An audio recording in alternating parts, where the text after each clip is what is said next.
Well met. After watching a CleverNoobs video titled "Is the Gaming Industry Crashing?", I immediately had to comment. After all, the title asked a simple question. My response was, answer no, long answer yes, but not for the reasons listed. This video is conjecture. Bushnell, Pac-Man, Pong, Cubert clones, PC market? Casey and Mac could have made a brilliant ending regardless of peer review. The 80s problems aren't the problems of today. With crowdfunding, cheap toolkits, social media, and computing technology rampant, says nothing of market trends, economics, the 07 recession, 3.8-year bull markets, marketing campaigns versus ROI, and that a good game can also not sell well. I thought that was rather reasonable. Herp response by saying my videos were incoherent rants and that CleverNoob has market-based research and that if I put half as much effort into my videos as CleverNoobs, maybe I wouldn't come off as an arrogant, jealous douche struggling to stay relevant. Also, buy a better mic. I don't know why he's so angry. I just thought I'd answer the question, and I don't know how much of a prick I am or how relevant you might think I am. All I really care about is the truth. Personality be damned. And my mic is still the same mic my fan gave me, and it's pretty good. Heck, I even half agreed with him and pointed out things he missed. But then CleverNoobs had to respond, saying he's done months of research and that my comment made him mind numb. Wow, I didn't know that answering questions and stating variables to the topic at hand was so painful. Then he insults my voice, thinks I put no effort into my videos or research, and calls himself a professional, which I find kind of funny if this is his day job. Oh boy. Then he insults my video resolution and tells me to go home. I simply click the share button on Adobe Elements because it's easy and fast. It produces a very small file size, it's good for mobile, and it's easy to upload. Now, I don't really care for his ad hominems, but apparently I hit a nerve. My apologies to CleverNoobs for answering your question. Well, CleverNoobs, I went home, and now I'm back. He then goes on to say that Pac-Man produced 7 million units instead of 12, and that the game flopped, and that my argument was flawed. Since I didn't actually have an argument, I was very confused. I was just stating facts. Pac-Man produced 12 million units and sold 7 million. It was the most successful game Atari ever sold. Hundreds of Google pages prove this. He then responded to me saying it's a misnomer. He then says the video explicitly states that the industry crashed due to a culmination of things and not just consumer dissatisfaction. In this video, I will show you how that's false. CleverNoobs did state it was a result of angry customers, and only angry customers. He then tells me I'm really making myself look bad right now and that I should cool my head. Since I don't exactly recall getting angry over anything he wrote or said, I can only assume he's the one thinking and feeling this way. That's a defense mechanism called projection, I think. I then respond with more facts, which again get downvoted. Silly me and my facts. He reiterates the same lies, that I'm part of some misinformation loop because of his amazing 7 minus 5 equals 2 math skills, and that my comments are yet again mind-numbing and nobody but myself can see it.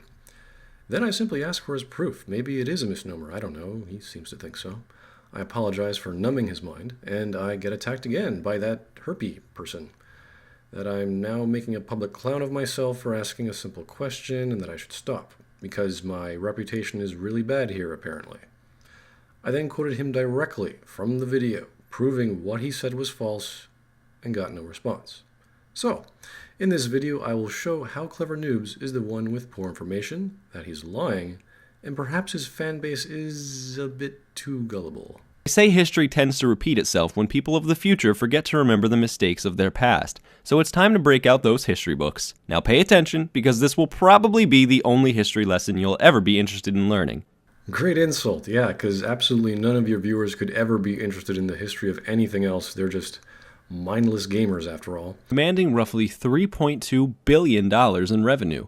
But starting in 1983, the industry completely collapsed. The industry also collapsed in 1977 due to large quantities of Pong clones on the arcade and home markets. The crash eventually came to an end with the success of Taito's Space Invaders, released in 1978, sparking a renaissance for the video game industry and paving the way for the golden age of arcade games. So you see, the industry had a crash before due to cloning and oversaturation of said clone, but recovered a full year later. Just thought you should know that. A crash might be a good thing, because, months of research thought you might caught the first video game crash and its causes. But what is a crash? What is a market rally? And what was the boom in 1983? What does Atari having 70% of the market share mean? If your implication is history is repeating, what are the actual booms and rallies that will eventually bust and crash? You have to first identify the problem, not its effects, then correlate that problem to current examples and show us how that's going to repeat. Now, if CleverNoobs' video was just him speculating, then it makes no difference. It would just be a rant. However, CleverNoobs is actually implying many things without making any sense of them or proving them. He just states some facts, and some are right, and that's true. But their comments to me, well, they just raise more questions, and some of his viewers, yeah.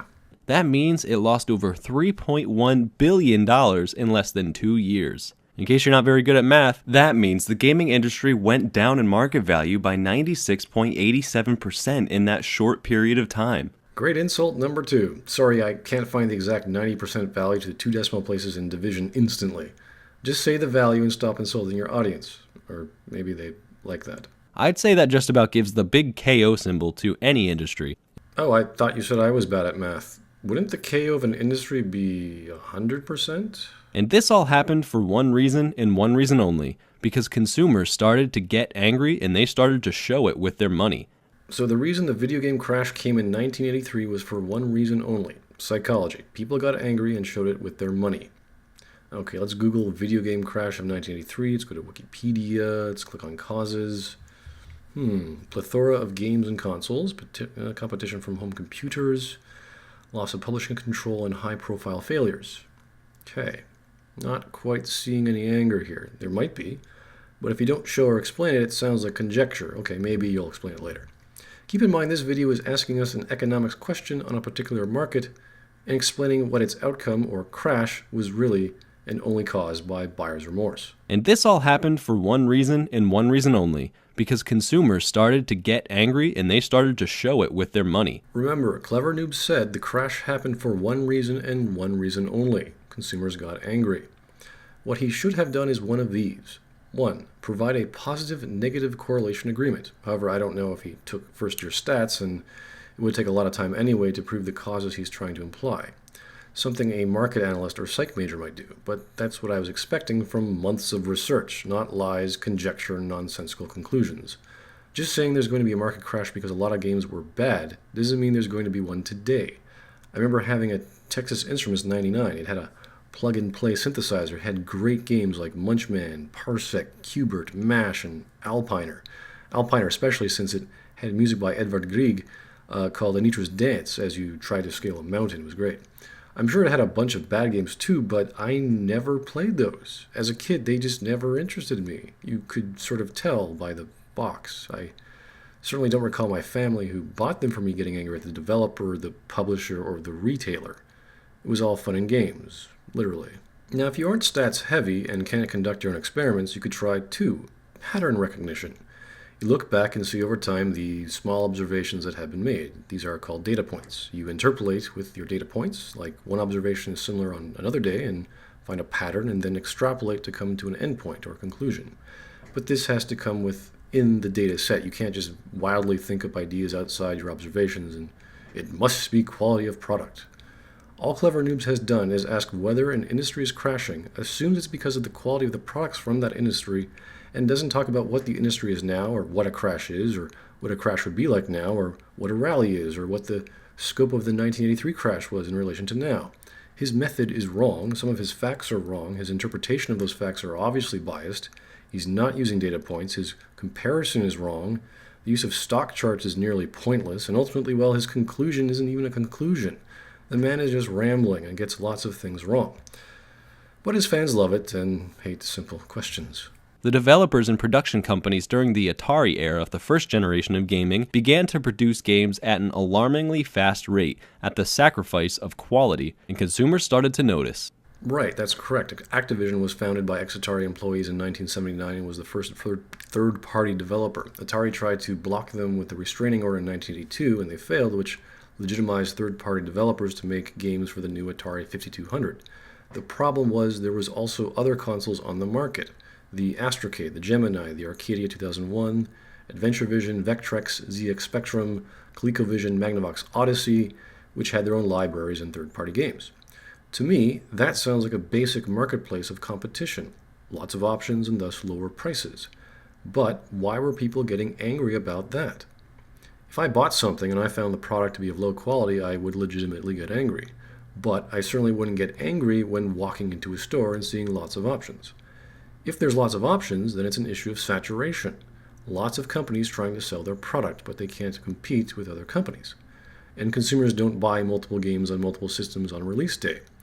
This isn't just an issue of consumer anger, it's a problem of producers not being competitive enough and overestimating their projected sales figures. Part of the crash also happened because of competition from the emergence of household computer gaming, which came at just the right time in conjunction with the flood of bad games. Oh, so part of the crash was also caused by the advent of PC gaming. Oh, so it's two reasons.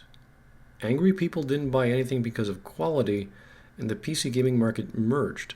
But you said one reason and one reason only. And this all happened for one reason and one reason only, because consumers started to get angry and they started to show it with their money. Okay, well, maybe you weren't paying attention to your own words there. That's fine, you had a lot to say and you forget. Honest mistake. Let's continue. And then there's E.T. the video game. This game is often used as a scapegoat for the cause of the crash of the gaming industry. However, that was not the case at all. One game did not bring down the entire industry. Right, during that time this caused a $1.3 billion loss to Atari. However, what wasn't said was that E.T. met with an initial commercial success. It was the top 4 of the top 15 game sales of December 1982 into January 1983. It sold 1.5 million units. However, roughly 3.5 million went unsold. If 4 million were produced and 1.5 were initially sold and a million units returned, then yes, that means 3.5 million did in fact go unsold and a million got returned. So only 500,000 was sold. It's a net loss to the company not just because the game was bad and people had buyer's remorse, but because production costs exceeded profit. That's why they suffered the loss. They overestimated demand. On top of that, they had an extremely fast software development cycle and business practice. Their marketing campaign during Christmas worked, and if the game was higher quality, they might have sold maybe another 500,000, but not what was projected. However, the license to E.T. was from Steven Spielberg, and it cost $20 to $25 million, which at the time was considered very high. The CEO of Atari at the time was Ray Kassar. He wasn't even involved in acquiring it. That was done by Steve Ross, the CEO of Atari's parent company, Warner Communications. In the deal, Spielberg specifically wanted Howard Scott Warshaw to make it, and yes, he got a nice $200K bonus to do so and a trip to Hawaii. He's also the guy who made the first movie to game adaptation, Raiders of the Lost Ark, as well as Yar's Revenge. Production costs for the game were estimated to $125 million, and Howard only had barely over a month to make it, from July 27th to September 1st. When he came up with his design, which is the game we got, he went back to Spielberg, but he didn't like it. Spielberg wanted him to make something like Namco's Pac-Man. Warsaw felt that idea was too derivative and wanted to capture the sentimentality of the film. To top it off, Atari skipped audience testing of the game. So if Atari only sold 500,000 units during these 2 months at $49.95, that's about $24,975,000. I found out that from Next Generation magazine from their 1998 April edition entitled What the Hell Happened? It tells us that Atari only made $25 million in sales and received a net loss of $100 million. The article also states that 5 million units were produced, not 4 million, which would increase their production cost by a quarter. So whether they produced 4 or 5 million is uncertain. Link in the description. In order for Atari to break even on $125 million at $49.95 a game, they would have to sell 2,502,502 units. I would guess 2 million at most, and maybe if they're lucky 500,000 later, but at a lower price. With the sheer number of units produced, the price would have to drop significantly for retailers to make a profit. So while buyer's remorse certainly added to the poor sales and returns of ET, it was basic bad business practice, bad projections, too high cost of production, too much product was produced. The CEO didn't even want to make the game and got superseded by his parent company. Even if E.T. was an amazing game for its size, Atari would still have suffered a loss. It had very little to do with the quality of the game, and thus the anger of the consumer, and more to do with the production costs and state of the market. Atari was overconfident, riding on their coattails from 1982, where they sold 7 million copies of Pac-Man.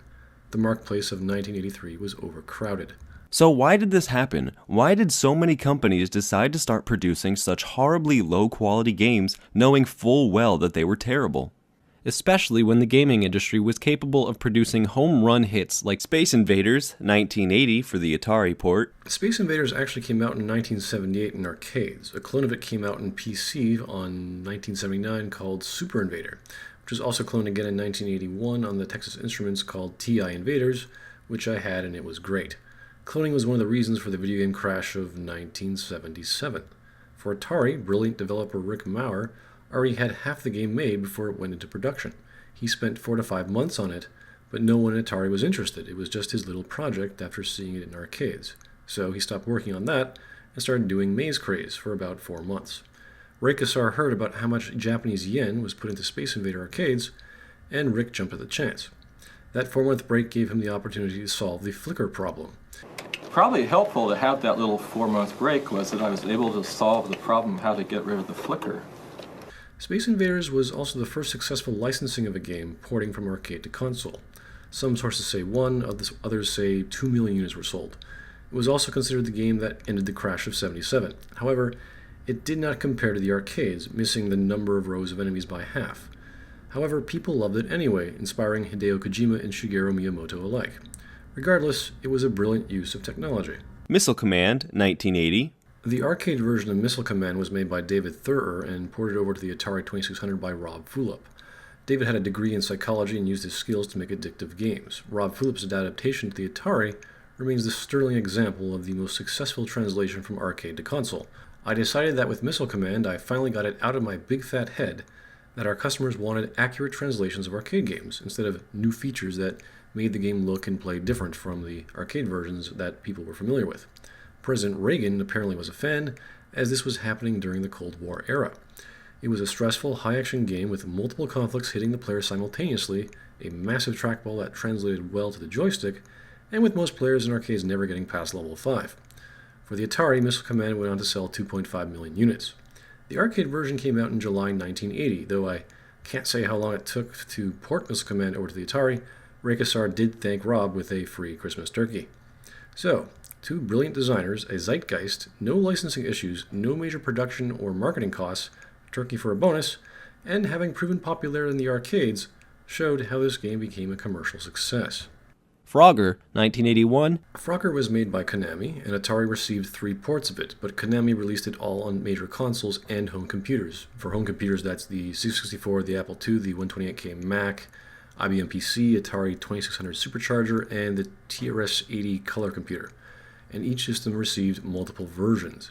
It had classic American music like Camptown Races and Yankee Doodle, and the opening track is the Japanese song Ino no Omawari-san, or Dog Policeman, but for Atari, only played before and after a game. Parker Brothers, who received the license from Sega for the cartridge versions, spent $10 million on advertising and sold 3 million units. Movies at the time had a $6 million marketing budget. Because it's not listed in the top 10 best-selling Atari games, we can assume it's less than 1 million units on the 2600. When someone else is doing the advertising and its creator ports the game for you, it's impossible to screw that up. That said, Frogger did not have major sales in the millions for Atari and was literally on every platform multiple times. I can't even say if Atari or Parker Brothers made any reasonable profit, so Frogger, regardless of its quality, didn't really help these companies stay afloat. It all comes down to cost versus sales, and Frogger sadly didn't have anything noteworthy, at least from what I could find. Pitfall 1982. Pitfall was a platformer made by David Crane, who worked for Atari in 1982, where he was able to animate a stick figure with no flickering, and then design obstacles in a series of maze-like screens, and all to collect 32 treasures under 20 minutes. There was an underground tunnel that the player moved through, though this may be blocked off, allowing for lots of backtracking and alternative paths. While this speaks to the game's quality, Atari was able to port this game to multiple consoles and home computers, but only one version. Owning the original IP, having no licensing issues, having it available on multiple platforms, and launching an entire genre of game made Pitfall the second most well-sold title for Atari, selling 4 million units. Dig Dug 1982. Dig Dug was created by Namco for the arcades. It was first licensed by Atari in 1982, who then later could release it on home versions of the Atari 5200 and 7800, the Commodore 64, the VIC-20, the IBM PC, and the TI-99. Compared to the arcade, it had flickering and many choppy animations. Its ColecoVision had an annoying screechy noise and strange blinky sprites. I remember playing this on computers at the time. I couldn't find any sales figures, but we can assume it did not reach over 1 million units sold, at least for the Atari 2600. So, owning exclusive licensing rights and putting it on multiple platforms while having serious quality problems, it was still a decent port. But no major sales figures. Quality, at least on consoles, didn't help this game sell well because it wasn't. And the Mario Brothers. I find it funny you mentioned Mario Brothers in 1983 since it was a commercial failure on the Atari in July, but was released in arcades in June. But again, it shows just because a game is good doesn't mean it sells well. Quality does not equal sales figures. Anger from consumers vis-a-vis buyer's remorse was not the problem here. A successful product is anything that turns a profit. So here's the reasons that make these games work as successful products.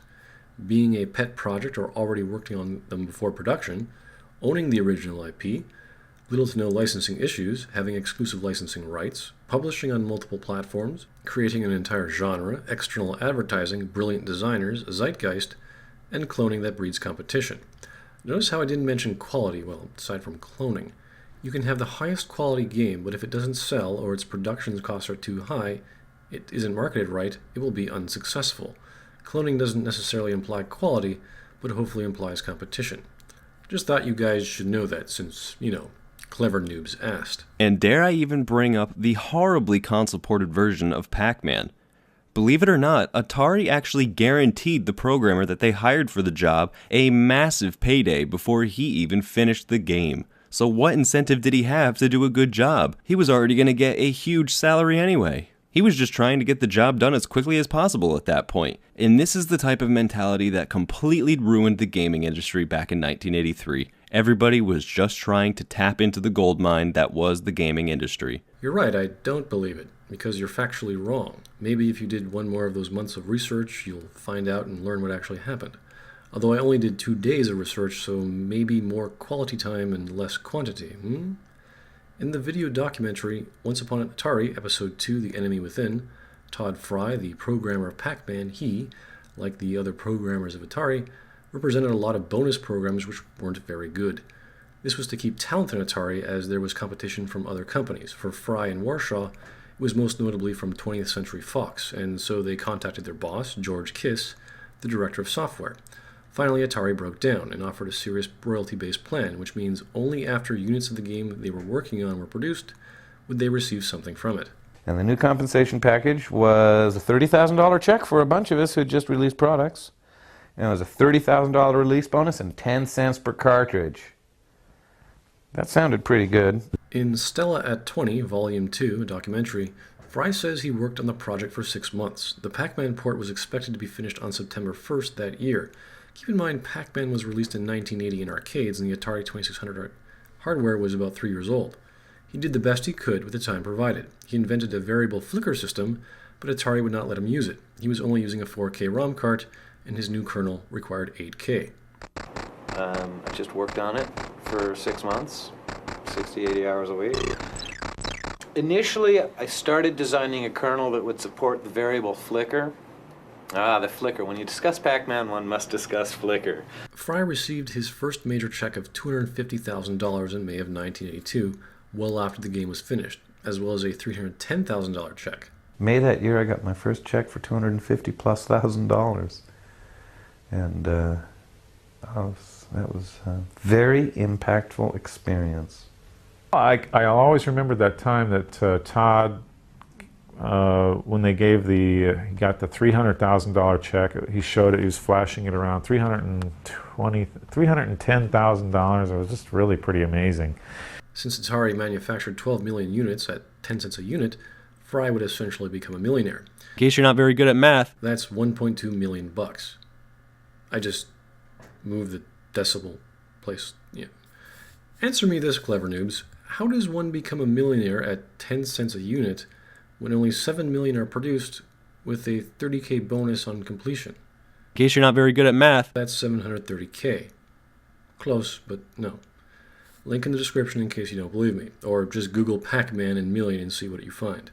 Now, royalties should be based on sales, not manufacturing number. The fact they produced 12 million when only 10 million consoles were sold implies that 2 million people with consoles would buy the game twice. That's dumb. even though the game sold well. So the problem isn't that the game was bad, it definitely wasn't on par with the arcades, it's because its production costs exceeded profit.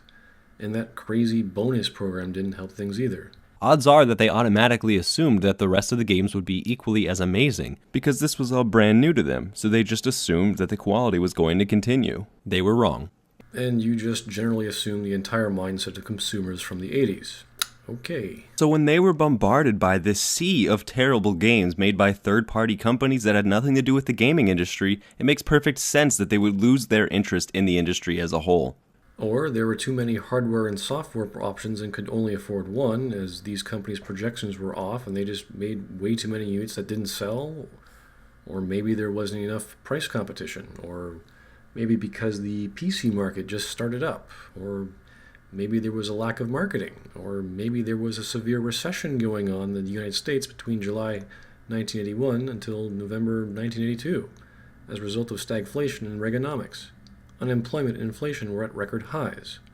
I mean, you are trying to explain the general mindset of consumers about video games in 1983 via a downturn in the North American video game market, and all you can talk about is the quality of games wasn't worth it to every single game consumer of every single tax bracket. In fact, you should all be writing a major thank you note to Nintendo, who single-handedly saved the entire franchise from certain destruction. Last I remember, the video game industry is not a franchise. Mario and Donkey Kong are franchises in the industry. I'm sure Nintendo would have been making those regardless of what platforms were around, even if they had to make their own hardware. Oh yeah, that's right, they did. Because the video game crash of 1983 was in North America. The NES, or Famicom, was released on July of 1983 in Japan and Australia. They also had Game & Watch, their own portable line of consoles they released from 1980 to 1987, the last one in 1998. Their first home console was in 1977 to 1980, in Japan called the Color TV game. They were doing just fine. Mario and Kong would see the world, North America be damned. Similar to how the Magnavox and Atari suffered losses during the crash of 77, they capitalized on being the only ones available at the time. And despite the best efforts of the companies that did produce good games, there just weren't enough of them to justify new console purchases. So actual good games didn't constitute new console purchases during the crash. Sure, okay. In North America, the new consoles were the Intellivision II in 1983, Atari the 7800 in 1984, and something obscure called the Halcyon in 1985? That doesn't sound like too many. Flash forward to the present day, and we see ourselves in a very similar situation. Really? Controversy surrounding Mass Effect 3's ending. Don't worry, this video isn't about that, but it does serve as one example of the current state of the industry that you should all be familiar with by now, and is therefore a very good starting point. Wait, what does an ending of a game 30 years later have anything to do with the crash of 83? Executive producer Casey Hudson and lead writer Mac Walters were the only two people who wrote the ending that shipped out with the game, so it's no wonder that it was so terrible because it only included the opinions of two guys. It wasn't peer-reviewed by any of the other writers. Or they could have made an amazing ending, or if it had the opinions of one guy, as most excellent stories are composed by one writer, and it could have been brilliant. Or it could have been very simple, normal ending, or it just could have been a lame ending and just made sense. Again, how does the ending of this game compare to or have anything to do with the crash of 83? The quality of graphics? What? Whereas in all the other missions and all the other games and all the other endings were peer-reviewed by the entire team. But for some reason, this one wasn't. And 98% of fans absolutely hated the ending as a direct result. If all the other missions and all the other games and all the other endings were peer-reviewed, then why the hell was Mass Effect 2 a colossal waste of time? The writing on the wall for the franchise was in that game, not Mass Effect 3. People who bought Mass Effect 3 can still enjoy it for what it's worth, a mediocre third-person shooter with skippable talkie points. Turn your brain off and shoot things. Again, what does this have to do with that? But the Mass Effect series isn't the only one to have fallen flat on its face during the end of its career. But aren't they making a sequel? I mean, the sales figures look okay, not fantastic, so how has it fallen flat on its face? I can explain it to you on storytelling reasons, but your video is about economics, and I don't know what they were projecting, but it seems okay. Going back to Activision again, Modern Warfare 3 also had a terrible ending that left the most devout fans with their hands raised in the air, confused and befuddled. Dead Space 3, a relatively new game on the scene, has received a lot of backlash and hate for its lackluster ending. Assassin's Creed 3, which also got a large amount of backlash from the fans and critics for, guess what, its ending. Again, how does this relate? Last I recall, the games from back then barely had written words. Today's games are still in high production value and still fun to play in some regard, and are entertaining to play for one or many people. So how do games of yesteryear compare to today? What is the correlation you're looking for here? Perhaps it is a repeat of the 1983 catastrophe, where companies simply stopped caring about the quality of their games and haphazardly slapped down whatever storyline came to mind first. Okay, what storyline in the 1983 games were they haphazardly slapping? Like, really, what the hell are you talking about? Consumer inaction and obedience is exactly what let the development companies get away with selling such low-quality games before, which is what caused the crash back in 1983, and that's what could lead to another crash now.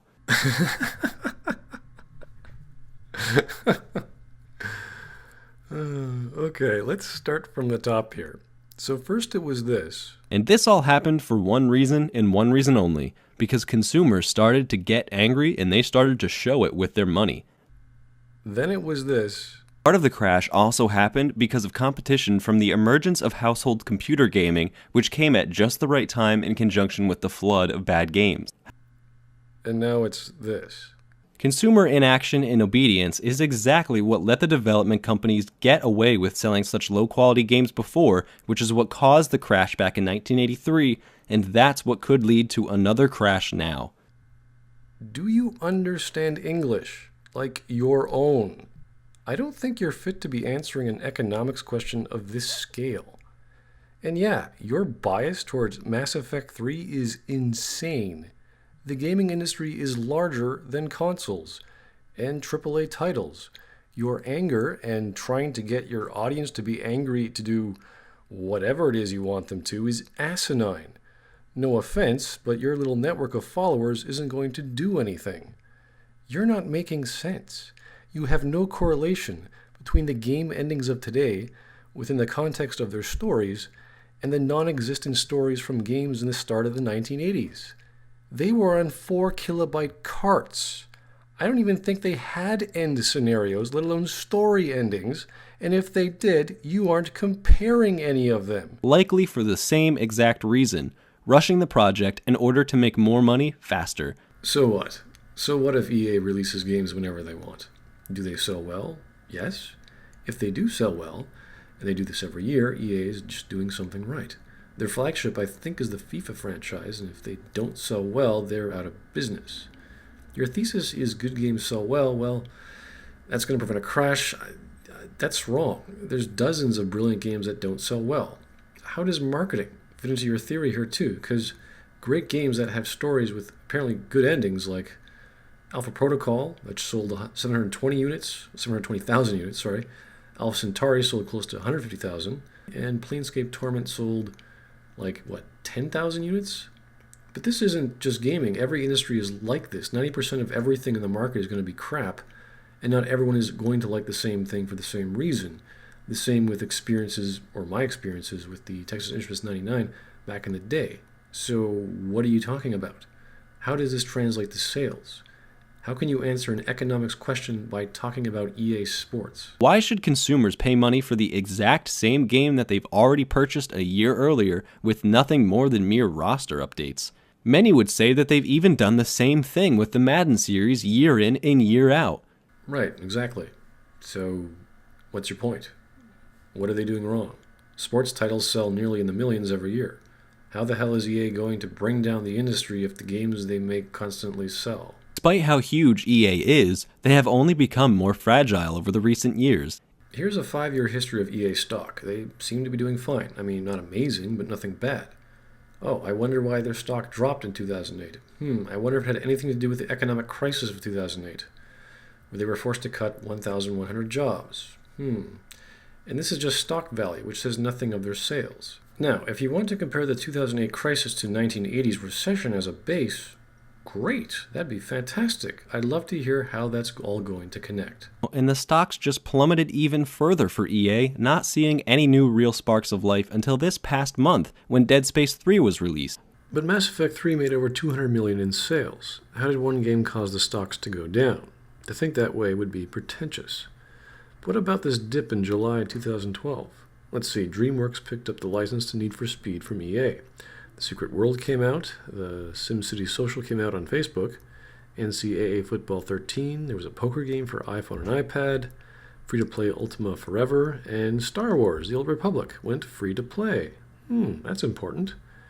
2013 so far had Dead Space 3, Crysis 3, Origin on Mac, Tetris Blitz on Apple Android, Ubisoft games on Origin like Assassin's Creed 3, Far Cry 3, Splinter Cell Conviction, Sims University Life, Citadel DLC, Battlefield 3's last DLC, there's Endgame, there was SimCity. There's lots of factors here, way more than 2 game releases, and it's not all about sales or the quality of those sales. Stocks go up and down for loads of reasons. There are trends. So showing us a month-by-month spread and talking about 2 games doesn't really explain anything to us. Not quite. It appears as though the stocks are going to be taking yet another hit because EA just released SimCity, and as you can guess, it's gotten horrible reviews. So selling over 1 million units is a disaster? Is the game totally horrible? EA is going to crash the industry with all this million unit sales and every one of its franchises? Between the DRM and DLC microtransaction issues and the fact that you can't even play the game offline, SimCity has basically just been one big disaster so far. I can guess that 1 million unit sales could be a failure if they're projecting a lot more. What are their costs in relation to their profits, though? It was as low as $10 a share. That has a profound effect on a company's ability to produce games. Oh, really? How? EA releases a few games a month, and they seem to be doing okay. Let's look at Nintendo since 2008. Looks pretty similar. I guess they're doing worse? Let's see Activision. Okay, they're doing a little better. So what are these charts proving? We can now look at this situation and realize that perhaps some of their behavior was caused by this tanking gaming economy. Okay, you just said this dip was about the 2008 financial crisis. Where's the tanking gaming economy? Where did that term come from? What are you talking about? I don't know, maybe it is. Where? What's the cause? The Electronic Software Association, or ESA, using statistics from the NPD Group, found that America alone, from 2005 to 2010, the entertainment software industry's revenue more than doubled.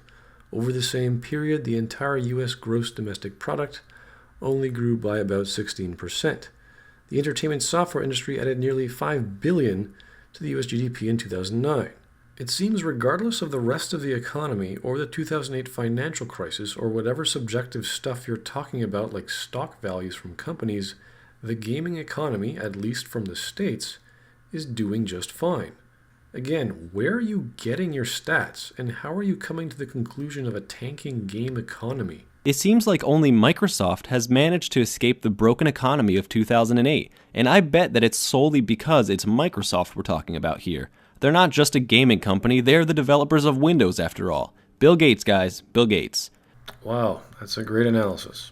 Bill Gates stepped down as CEO of Microsoft in 2000 so he could focus on software development, then officially left the company in 2008. So from 2008 onward, Microsoft had nothing to do with Mr. Gates.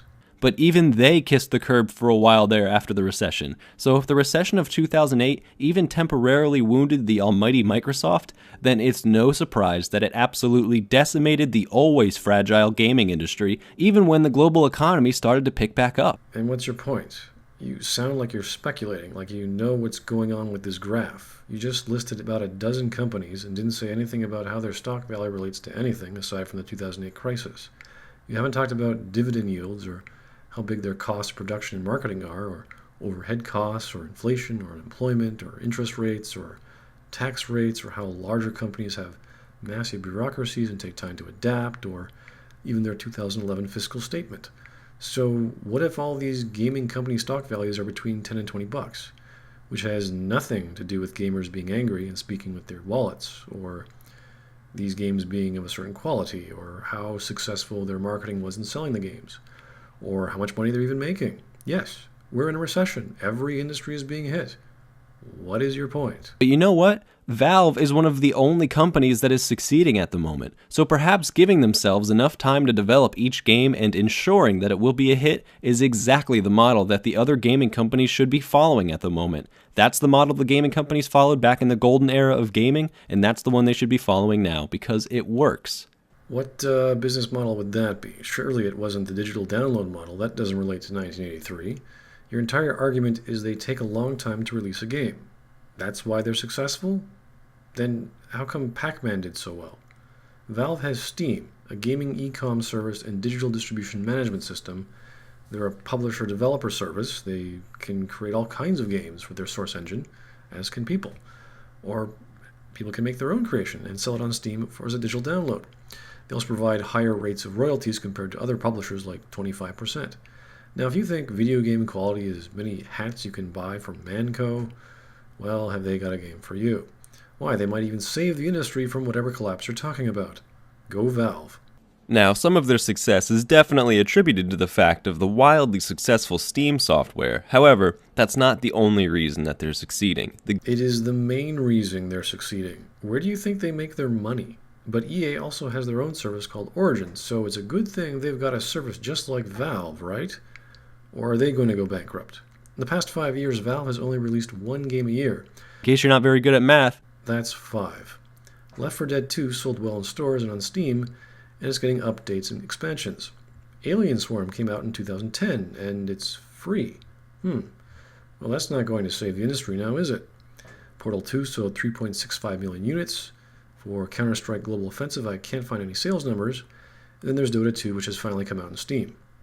Valve also doesn't want to go public on the stock market. Too bad you can't use a stock chart for them to explain that to us, huh? And then there's the mention of the Valve box, but we have no idea how that's going to work. So just like Atari was a publisher-developer, so is Valve. But if Valve is doing really well, why and how would they tank in your supposed future video game crash? What's the correlation here? You said other companies should be like Valve. Well, EA has gaming digital distribution service called Origin. It's not the best, but it's the same business model. You can even buy boxed games on it. In fact, there's dozens of gaming digital distribution platforms on Windows, Mac, Linux, consoles, and mobile. Mobile already has merchant portals that allow users to download and buy games to their devices. So, aren't parts of the game industry doing exactly what you recommend? Are those parts not going to crash? Like EA? and to be honest, I'd go as far as to say that EA has merely been leeching off of Valve's good games in order to keep themselves afloat. Portal 2 on Origin. Left 4 Dead 2 on Origin. I don't know, that's all I could find. Yeah, these days EA is totally leeching off Valve's large library of games there. It's because every single company I just listed has been so incredibly desperate for a hit to rejuvenate their market value that they aren't giving their games enough time to develop into those hits. Okay, let's just look at Square Enix. Deus Ex, published in April 2012, it sold 2.77 million units. And that was bad? Or their Japan release of Call of Duty Black Ops 2 in November 2012, which so far has sold 22.65 million units worldwide and became the biggest entertainment launch of all time and the highest grossing game of all time. Yeah, Activision and Square Enix are doing something wrong. They're just going to crash the industry, selling all those games, making all that money. Then there's Hitman Absolution, which sold 3.02 million units. The re-release of the hit game Dragon Warrior 7 for the Nintendo 3DS sold 1.17 million. And Tomb Raider, which just came out on March 5th, has already sold 1.09 million units. I can go on with other publishers, but these are apparently quality games that are selling well. So maybe, just maybe, there might be other factors aside from sales and quality that haven't caused the stock value of these publishers to go back up to 2008 levels. While the stock market values are low, that doesn't necessarily mean everybody is poor. No. You're right, even if stocks are low doesn't mean they're poor. Then, wait, what the hell is the point of you showing us stock values of these publishers within the context of a crash? Seriously, what are you trying to tell us here? How are these publishers going to cause some new industry crash you're conjuring up if they're not going to go bankrupt, including Atari, who filed for bankruptcy, who really isn't bankrupt and is instead doing some sort of weird business strategy? But I don't see that happening, and I predict that EA is going to go out of business in just a few short years, maybe 5 to 10 maximum. The only way they are going to be able to avoid this fallout is if they somehow are able to get their hands on 1 to 2 more hit franchises. You heard it here first, people. The only way EA is going to get out of the future bankruptcy it will get into, which may take 2 to 10 years, is if it acquires 1 to 2 more hit franchises. Let's see here. Crysis, 4.61 million units sold. Dragon Age, 7.17 million units sold. Dead Space, 8.05 million units. Burnout, 10 million units. Command & Conquer, 30 million, up to 2009, which doesn't account for its later releases. Battlefield series, 50 million. FIFA, 100 million units sold. And that's just the Fs. And dozens of other popular worldwide franchises that sell millions of units, which I won't bother to list because it'll take too long. But only if EA had one more, just one more hit franchise, will they get out of that 2 to 10 year bankruptcy that's coming. Yeah. But the only way they are going to get more hit franchises is if they allow their development teams enough time to work on their games like they used to before the 2008 recession. So, before 2008, EA was somehow a great company. But after 2008, no? Okay. Any examples of how before that time and why you're choosing that year? I don't know. They gave the developers time to work on their games as opposed to today? Because didn't they go through a whole bunch of legal battles back in the day about working their developers overtime and not paying them? And now they've grown up and changed? I guess they lied? How come they haven't gotten sued again recently? Seems like they're going back to their old ways and pumping out those hits. We may not like it, but they're doing exactly what you recommended. And it seems to be working. If they can't do that, then EA is as good as gone in less than a decade. Proof, where are you? And while it technically isn't their fault that the global economy tanked back in 2008, it is their fault for relying on cheap, quick-selling tactics in order to try and make as much money as quickly as possible. What do you think is more likely? Somehow every company up here is evil and out to make a quick buck, and every game they made after 2008 was poor quality, or CleverNoobs has a house of cards? To make problems even worse, we actually have a rogue gaming industry, also known as the mobile gaming industry, taking a lot of the revenue away from the main gaming industry and slowly leeching it down, much like how the computer industry had the same effect on the gaming industry way back in 1983's crash. I've never heard of the mobile game market as a rogue industry or leeching sales off the console and PC market. I don't know, maybe it does. How does a game purchase on a mobile prevent you from doing so on a console? In technology, it's natural for one company and its products to morph and try and become the other, like Google and Facebook in social networking, Google and Apple in mobile, and Google and Microsoft in search engines. Basically, you just want to be Google. But that's just basic competition, and basic competition within the same industry is only going to produce a better product, hitting a larger audience, providing better services and features, and making things cost less. Might be one of the reasons why Sony has a share button on their new controller. This is a normal, healthy market force. Now, if you want to look at 1983 and see where the competition didn't work because Atari was on top, that might be helpful. The object of the DLC is to keep games relevant for as long as humanly possible, despite spending an extremely short period of time on the DLC's development. It's a cop-out that companies use to try and stay important in the struggling market in between the time of their game releases. It's cheaper, faster, and people seem to be buying enough of it to justify them continuing the trend. DLC is anything any developer wants to add to their existing game. Cosmetics, entire stories, levels, doesn't matter. It is a perfectly acceptable business model. Games are getting so complex and large, I'm surprised they're even getting released on time. I'd love to see a series of DLC-only games released in small episodes, much like how Dickens or Doyle's works were serialized in monthly magazines. Obviously, there are right and wrong ways to do this, and good and bad content. And it's always bad to rush anything to market, but if a developer can release a product on time and provide support and upgrades later, I don't see anything wrong with that. We should evaluate and judge the quality of the content, not that it came out later. Each DLC costs a relatively small to mediocre amount of money, but only introduces an even smaller amount of content. Did you just compare the price of DLC to the size of its content and said one is smaller than the other? I have no idea how you compare dollars to playtime hours. Okay. And if the DLC is free, does that automatically make the content good? Now that is mind-numbing. When I analyze games, I evaluate their content. I don't care when it comes out or how, unless it undermines the original product. If a company wants to expand their product, great. The problem is context. Is this new content still relevant? Does it fit within the context of the product? Are we fighting space aliens bent on taking over the galaxy, or are we playing poker? Ask yourself this: would you rather have DLC or none? DLC is desensitizing gamers and getting them to believe that it's okay for companies to produce games that aren't fully complete, only to sell further missions and storylines for additional fees later on down the road. It's a unique strategy that has been working flawlessly so far, and nobody has even noticed. There's absolutely nothing wrong with DLC. Tons of games have it. Fallout, Skyrim, Mass Effect, the Old World Blues for Fallout New Vegas was one of my favorite and best DLCs ever. Dragonborn DLC, that was another great one. This is brilliant concept. Just like games, there's going to be bad and good ones.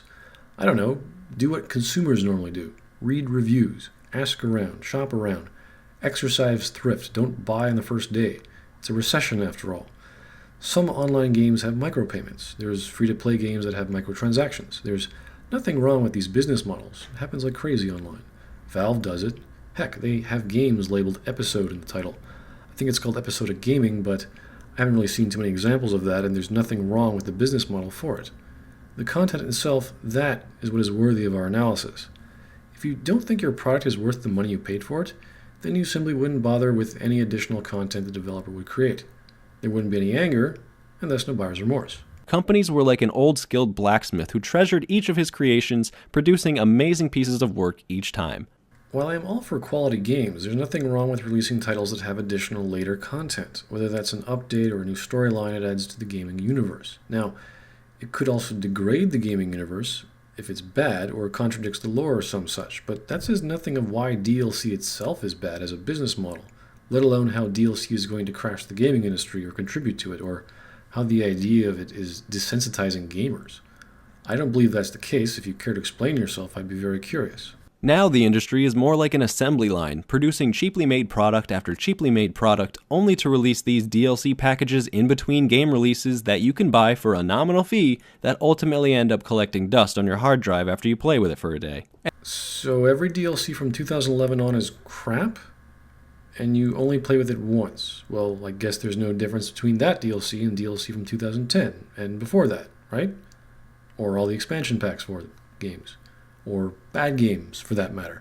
You see, you're making this great generalization trying to blame DLC for the lackluster quality of certain games, I guess, because they cost money, which says nothing of free DLC, or DLC that is very, very good, or understanding the life cycle of modern software and how the industry has to adapt to demand and cutting costs, or to be similar to other products, to provide support for clients like any other healthy software business. But the real reason is you have this bias that the quality of games has somehow dropped, like they did in '83, and that's bad. We need better games, and that will solve the potential crash. As much as I personally dislike GameStop after having worked for them for over a year, seeing an end to them would be a horrible thing. Who cares? Let GameStop go to the path of the blockbuster and be done with it. Or let them be wildly successful. There will always be stores that sell games, big, small, online, or elsewhere. That has almost nothing to do with the quality of the game created.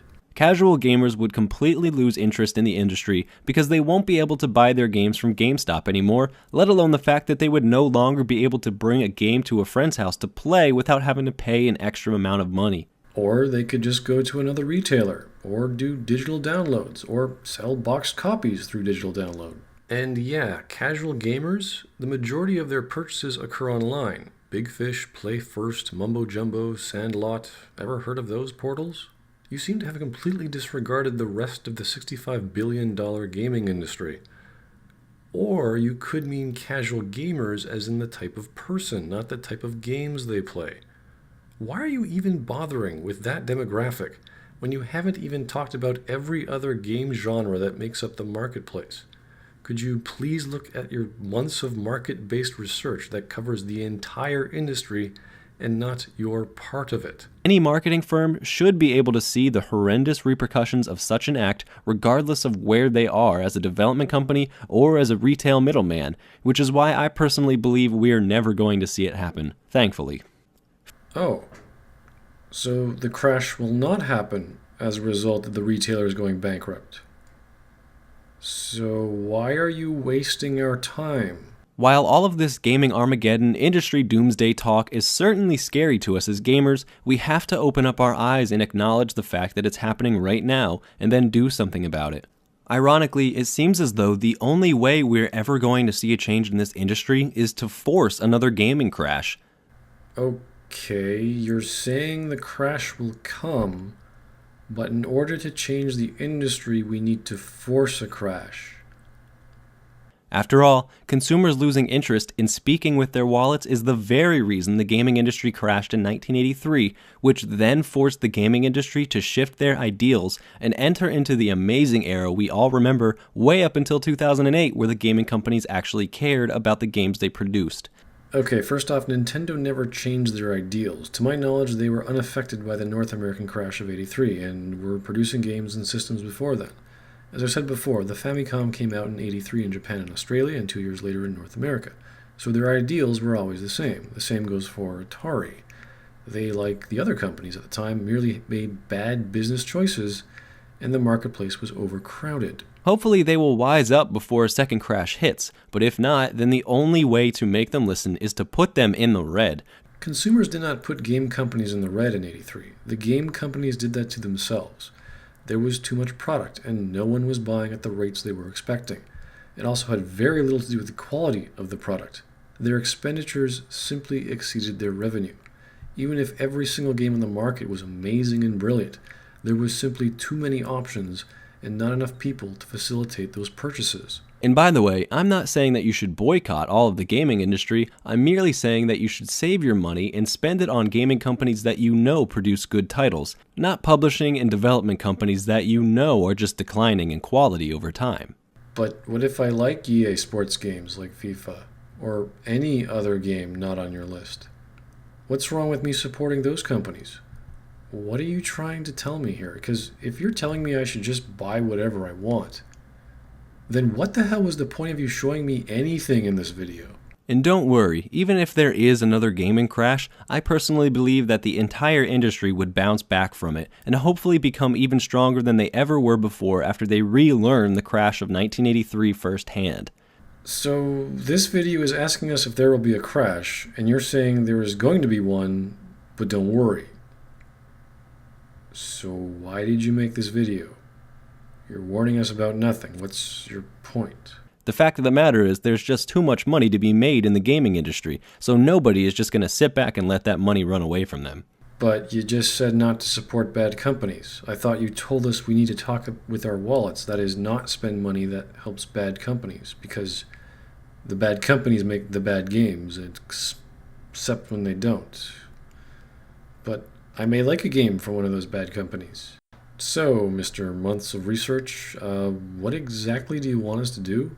I think everybody watching this video can agree that the gaming industry has taken a major turn for the worse in the last 5 years as compared to the decades prior.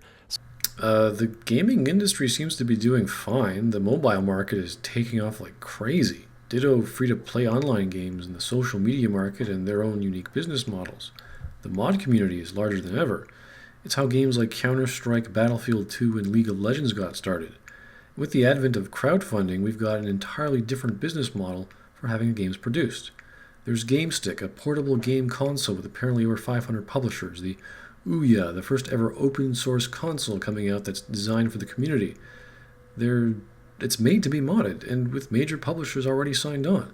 We've got the Oculus Rift, the best and most economic solution to finally having an amazing virtual reality experience. Then there's Kickstarter games, Republique, a brilliant-looking mobile title, The Next Broken Sword and Dreamfall chapters, Star Citizen, Double Fine Adventure, Torment Numenera, and Project Eternity. I can't say for certain how all these products will do, but I know none of them are going to bring down the industry. They're Kickstarter projects. The fans already spent their money. They are the investors. Now, maybe these games won't sell, or sell well, and that will contribute to the economy, no doubt. But if your argument is about quality, well, this business model for the gaming industry proves it works, or at least this part of it has changed. The developers are listening. Consumers have become the investors. Crowdfunding has just eliminated all the hype, overhead marketing nonsense, and publishing crap, at least initially. Who cares about EA or GameStop or DLC or a Crash or whatever you're talking about? If we want a quality title, invest in that company or development team and ask them to get something going. Only buy games you're interested in. Or if you just like sports games and multiplayer FPS, hey, EA, no problem. So let's teach this new age gaming industry a history lesson. Not from you, I hope. Let's write those angry letters and emails, voice our frustrations via social networks, make some phone calls, start some online petitions. That won't really do anything. By your own admission, they will only listen through the consumers' wallets. If we threaten this industry with our wallets and remind them what it's like to be without our money, then and only then will they start to listen. There's something in business called tone at the top, and the larger the company, the greater the chance no one's going to give a crap, especially not PR managers trying to tell their superiors that they should be doing something different. No offense, but I really don't think they're going to listen, let alone listen to you. And most importantly, stop buying games and DLC from bad production and development companies until they can prove that they can change. Oh, so don't buy the bad DLC, only the good stuff. I thought all DLC was bad. So what's the good stuff then? Isn't the business model exactly the same? So DLC is good if the quality is good. But in your own words, wouldn't that mean the game wasn't finished? Oh, I'm getting lost here. See, if I like a game, I want it. I want more of it. I want DLC. I want DLC that changes the game. I want as much content as possible. I want expansions and sequels and offshoots. Thanks to my channel, I threw as much money as I could at the Project Eternity and Torment Numenera Kickstarters. This whole outcry about Day 1 DLC is just buyer's remorse. If you paid $60 for a game and they only gave you 95% of it, you know what? So who cares? If money is the issue, just buy the game later. Not buying a product the first month it comes out, shop around. That's how the market works. As CleverNoobs originally said, speak with your wallets however you want. DLC and other microtransactions, updates, digital distribution, expansion packs, these things aren't going away. They're just going to get more prevalent. Aside from defining the problem and doing proper comparisons like isolating variables and finding correlations, then coming to a conclusion like any high school kid might do in writing an essay, CleverNoobs miss so many things like crowdfunding, free-to-play games, indie games, the internet age, gaming journalism, and most importantly, technology. But it's obvious he's biased towards AAA console games when we know the industry is a lot larger than 1983. Mobile, social, casual, handheld, pads, and browser-based games are doing quite well and have surpassed console sales. But he didn't mention how these billion-dollar parts of the industry impacted it all. This chart from 2010 might be accurate in comparing to the crash of 1983 since the crash mostly impacted the US. But you have to take into account all the other markets and that might take some more months of research. Comparing Microsoft and its stock value to game publishers, that's confusing. But again, most of this video did in regards to stocks. There's really no correlation or understanding of his video. His use of the stock market graphs is confusing to nonsensical. His historical understanding of economics of the 80s and today is non-existent. His talking about GameStop was, by his own conclusion, useless. And his thesis, if we can call it that the crash was caused by only angry consumers, is either completely false, or he doesn't edit his own work, or he simply does not check his own English. Personally, I think it's because of his bias toward not having quality games, whatever those are supposed to be. Alright, then there's this table. From 2003 onward, the gaming industry has been doing nothing but growing, and seems to be holding steady at around $65 billion. So in case you're not good at math, does the industry have to lose like $64 billion bucks? A handful of critical commenters on his video caught a few of his mistakes, which there were a few of. Notable ones include conjectural punditry. You present tons of facts, but some directly contradict your conclusions. People weren't opposed to games just because of their endings or short development time. It's because of its crappy business practices. And I think the creator of the video is a tad biased in his logic. I'm sure he's a pleasant fellow when you're not on YouTube, but in his video and comments he is most definitely not objective, not clear-headed, obviously has a selection bias, and really just has bad facts and nonsensical conclusions. It was actually kind of fun to go through it all. I learned a lot about Atari. But that's what I thought. Have a great day. Oh, and sorry about my video resolution thingy with the size and the... Yeah, sorry. You're gonna pay for that, you fuckers! Ah, come on! Come on, yeah!